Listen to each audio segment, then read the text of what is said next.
प्रणाम। आज शनिवार है, तो आज के एपिसोड में हम बात करने वाले हैं प्रदोष व्रत के बारे में।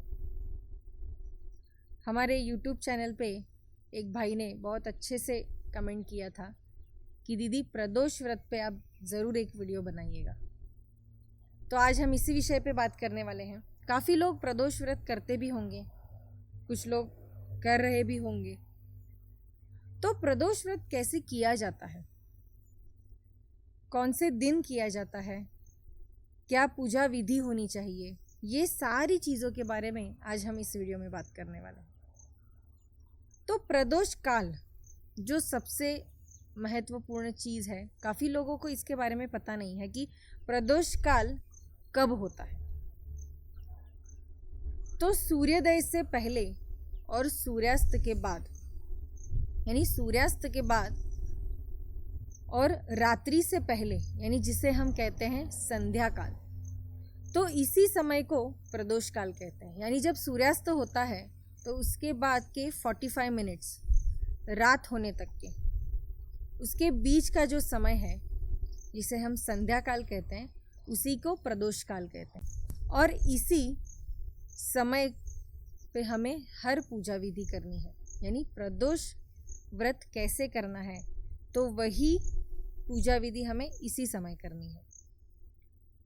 तो प्रदोष व्रत कब आता है, तो महीने में 2 प्रदोष आते हैं। यानी आप सभी को पता होगा, जैसे 2 एकादशी होती है वैसे ही 2 प्रदोष होते हैं, यानी कृष्ण पक्ष और शुक्ल पक्ष। इस तिथि पे जब त्रयोदशी होती है उसको हम प्रदोष का दिन समझते हैं।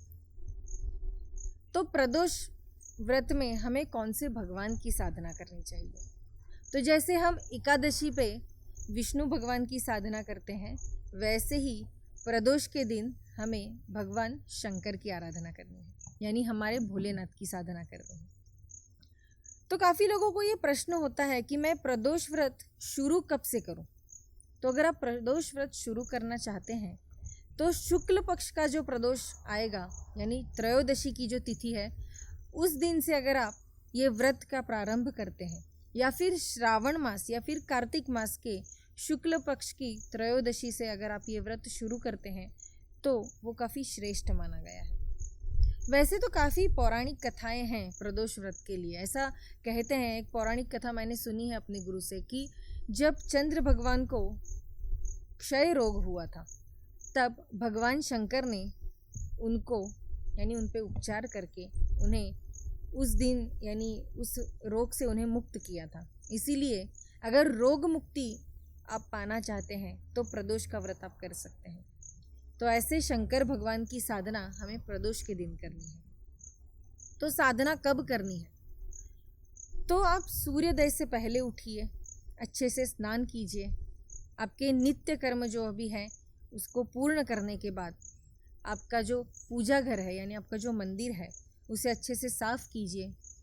भगवान शिव की आराधना करनी है, यानी अगर आपके पास छोटा सा भी शिवलिंग है या फिर भगवान भोलेनाथ की तस्वीर है, तो उस दिन अच्छे से मंदिर साफ कीजिए, भगवान भोलेनाथ की प्रतिमा रखिए, उन्हें अच्छे से अक्षत, पुष्प, चंदन या फिर गुलाल का तिलक कीजिए, और फिर हमारे जो भोलेनाथ है उनकी मंत्र साधना शुरू कीजिए। यानी मंत्र उसमें आप कर सकते हैं, वैसे तो काफ़ी मंत्र हैं भगवान शिव जी के, ओम नमः शिवाय, या फिर काफ़ी एक वीडियो में मैंने आपको बताया है कि शिव जी का अनुष्ठान कैसे करते हैं, तो उसमें भी एक मंत्र मैंने आपको बोला है कि ओम नमः शिवाय, शिव सोहम हंसाय, श्री गुरुलिंगाय नमः।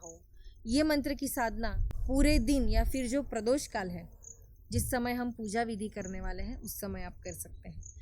जैसे हम सुबह के समय करते हैं, वैसे ही जब हम सूर्यास्त होता है, यानी संध्या काल, सूर्यास्त होने से पहले आपको स्नान करना है, अच्छे से आपको पूजा की तैयारी करनी है। तो पूजा की तैयारी में आपको लेना है गुलाल, अक्षत, कुमकुम, चंदन, गंगा जल है तो फिर और भी अच्छा है, अगर लेकिन गंगा जल नहीं है तो गुलाब जल से आप जहाँ पे भी पूजा करने वाले हैं वहाँ पे अच्छे से उसका छिड़काव कीजिए, भूमि शुद्ध कीजिए, वातावरण शुद्ध कीजिए, और फिर जैसे सुबह के समय मैंने कहा वैसे ही प्रतिमा की स्थापना कीजिए।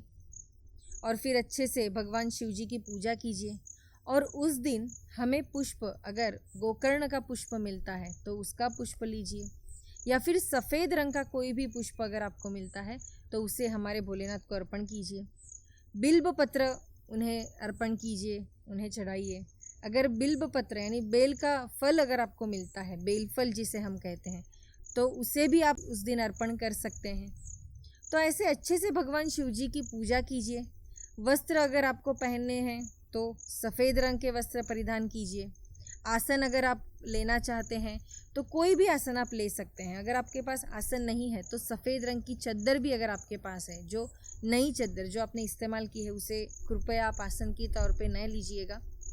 नई सफ़ेद रंग की चद्दर लेके भी आप बैठ सकते हैं, या फिर सफ़ेद रंग की शॉल अगर आपके पास है तो वो अच्छे से बिछाइए, उस पर बैठ के आप पूजा कर सकते हैं। उस दिन हमें सफ़ेद रंग यानी सफ़ेद रंग की कोई भी मिठाई या फिर खीर बना के भी आप भगवान शिव जी को भोग लगा सकते हैं। जैसे मैंने बेल पत्र कहा है, ऐसी सारी चीज़ें आप एकत्रित कीजिए अगले दिन, और फिर दूसरे दिन यानी प्रदोष के दिन आप अच्छे से भगवान शिव जी की पूजा कीजिए। कितनी जप संख्या होनी चाहिए ये आपको प्रश्न पड़ेगा। ऐसा कुछ नहीं है। अगर आप 10 मिनट भी बैठ के भगवान शिव जी की आराधना करते हैं, या फिर 1 माला करते हैं, या फिर 11 माला करते हैं, आपको जितना संभव है उतना आप ज़्यादा से ज़्यादा प्रदोष के दिन शिव जी की साधना कीजिए।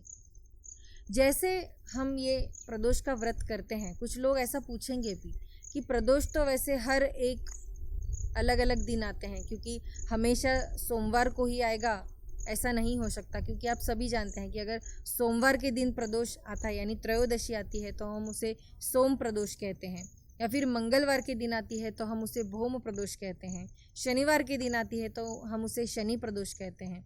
वैसे तो काफ़ी लोग ये जानते भी होंगे कि सोम प्रदोष का अपना ही एक महत्व है। अगर आप अपने घर में सुख शांति चाहते हैं, या फिर आप कोई संकट में हैं या कष्ट मुक्ति चाहते हैं, तो सोम प्रदोष करने का अपना ही एक महत्व है। कुछ लोग शनि प्रदोष करते हैं, जिनके घरों में संतान प्राप्ति नहीं हो रही है, या फिर जो संतान उनके घर में है उन्हें कोई कष्ट ना हो, या फिर उन पर कोई आपत्ति ना आए, इसीलिए कुछ महिलाएं भी शनि प्रदोष अपने परिवारों के लिए करती है। वैसे प्रदोष का ये जो व्रत है वो कोई भी स्त्री या पुरुष कर सकते हैं। उसमें ऐसा कोई कह नहीं सकते कि सिर्फ महिलाएं ही कर सकती है या फिर पुरुष वर्ग नहीं कर सकते, ऐसा कुछ नहीं है। कोई भी इंसान ये व्रत कर सकता है। ज़्यादा से ज़्यादा सोम प्रदोष, मंगल प्रदोष यानी भौम प्रदोष और शनि प्रदोष करने की काफ़ी ऐसी प्रथाएं हैं, लेकिन हर एक बार जब प्रदोष आता है तो वो उसका एक महत्व होता है। तो कृष्ण पक्ष का प्रदोष और शुक्ल पक्ष का प्रदोष, ये दोनों प्रदोष आप कर सकते हैं। अगर आप व्रत करते हैं तो आप 11 प्रदोष का व्रत कर सकते हैं, या फिर 26, उसकी भी एक संख्या है, 26 प्रदोष आप कर सकते हैं। जब आपके ये व्रत पूर्ण हो जाते हैं तो उसका उद्यापन करना उतना ही ज़रूरी है। तो उद्यापन हम कैसे कर सकते हैं? तो उद्यापन भी आपको त्रयोदशी के दिन ही करनी है, यानी त्रयोदशी का जो दिन है उससे पहले यानी द्वादशी के दिन आपको पहले श्री गणेश जी की पूजा करनी है। ऐसी मान्यता है कि अगर जिस दिन हम गणेश जी की पूजा करते हैं द्वादशी के दिन, तो उस दिन पूरी रात हमें जगराता करना पड़ता है, यानी भगवान भोले के भजन गा के, उनकी आराधना करके, साधना करके हम पूरी रात जागरण करना पड़ता है। और फिर जब सुबह सूर्योदय होता है तो फिर अच्छे से स्नान करके, श्वेत वस्त्र प्रदान करके, हम उस दिन आखिरी जो हमारा व्रत है उसकी पूर्ण पूजा विधि करके फिर उसके बाद हमें हवन करना होता है। तो हवन करते समय आप आहुति जब देंगे तो हम हवन सामग्री तो इस्तेमाल करते ही हैं। तो हवन सामग्री के साथ अगर आप सेवैयाँ की खीर बनाती हैं तो उस खीर को भी आप आहुति में अर्पण कर सकते हैं। तो ऐसे हवन करने के बाद हमारी जो गौ माता है उनको भी आप अच्छे से भोग लगाइए, तब जाके आपका ये व्रत पूर्ण होगा। जैसे हम हवन करते हैं, गौ माता को भोग चढ़ाते हैं, वैसे ही उस दिन दान धर्म करने का भी एक विधान है। आप जितना भी दान धर्म कर सकते हैं उतना, अगर कोई गरीब ब्राह्मण है तो उसे सीधा दे सकते हैं, या फिर श्वेत वस्त्र का दान कर सकते हैं। वैसे तो पौराणिक कथाओं में कहा गया है कि आप गौ माता का दान करें, लेकिन आज के कलयुग में अगर ये संभव नहीं है तो कोई श्वेत वस्त्र दान करे, या फिर गौ माता को अच्छे से चारा खिलाइए। जब भी आप प्रदोष का व्रत शुरू करेंगे तो स्नान करते समय आप जब स्नान करने के लिए जो भी आप गर्म पानी लेते हैं तो उसमें काले तिल थोड़े से डालिए और फिर उस पानी से आप स्नान कीजिए, उससे भी आपको ज़्यादा फायदा होगा।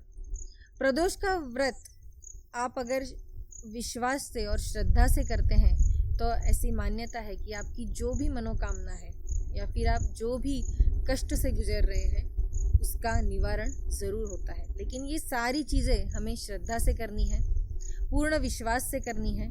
और भगवान भोलेनाथ तो आप सभी जानते हैं वो कितना भोले हैं कि अगर अच्छे से और श्रद्धा से उनका व्रत करते हैं तो आपको ज़रूर उसका अच्छे से फल मिलता है। तो संकट मुक्ति के लिए, अपनी मनोकामना पूर्ण करने के लिए और संतान प्राप्ति के लिए भी कुछ लोग प्रदोष व्रत करते हैं। तो भगवान शिव जी की जितनी साधना आप करेंगे उतने आप जन्मों जन्मों के फेरों से निकल के मोक्ष की प्राप्ति भी कर सकते हैं, ऐसा हमारी पौराणिक कथा हमें कहती है। आप ये प्रदोष व्रत ज़रूर कीजिएगा, कृष्ण पक्ष का हो या फिर शुक्ल पक्ष, ऐसे दोनों प्रदोष व्रत आपको करने हैं, तब जाके आपके 26 या 11 ये व्रत की संख्या पूर्ण होने वाली है। तो ये व्रत आप ज़रूर कीजिएगा और फिर मुझे बताइए कि आपको इसके फ़ायदे कैसे हो रहे हैं और आपका आपको इसका अनुभव कैसे आ रहा है। तो मिलते हैं अगले एपिसोड में ऐसे ही एक सुंदर विषय के साथ। अगर आपके पास कोई ऐसा विषय है तो वो ज़रूर मेरे साथ कमेंट बॉक्स में शेयर कीजिएगा, तो मैं अच्छे से उसके ऊपर वीडियो बना सकूँ। तब तक के लिए आप सभी अच्छे से साधना कीजिए और हमारे इस चैनल को सब्सक्राइब कीजिए, वीडियो को ज़्यादा से ज़्यादा शेयर और लाइक भी कीजिए। और कुछ बात करना चाहते हैं तो कमेंट बॉक्स में लिख ही सकते हैं। धन्यवाद।